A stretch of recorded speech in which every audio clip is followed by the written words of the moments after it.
Hello guys, আসসালামু আলাইকুম। আশা করি সবাই ভালো আছেন। তো আমিও ভালো আছি। তো আপনাদের মাঝে নিয়ে আসলাম নতুন একটি টুর্নামেন্ট SW ফাইলটি আমরা দিয়ে দিব একদম ফ্রি। যারা আমাদের এই ফাইলটি ফ্রিতে নিতে চান, ভিডিওতে পাসওয়ার্ড দেওয়া থাকবে, পাসওয়ার্ড দেখে ফাইলটি নিয়ে নিতে পারবেন।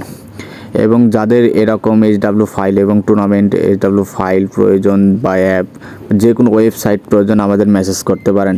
আমরা খুবই অল্প টাকায় এরকম ওয়েবসাইট এবং tournament apps, top up apps sell করে থাকি। তো তাই দেরি কিসের, এখনই আমাদের মেসেজ করুন এবং নিয়ে নিন। খুবই অল্প টাকায় আমাদের কাছ থেকে নিতে পারেন এসব ওয়েবসাইট বা যে কোনো ফাইল। তাই দেরি কিসের, এখনই নিয়ে নিন। আর আমার ভিডিওতে যারা নতুন, তারা আমার চ্যানেলটাই সাবস্ক্রাইব করবেন নতুন নতুন ভিডিও পাওয়ার জন্য। ধন্যবাদ সবাইকে।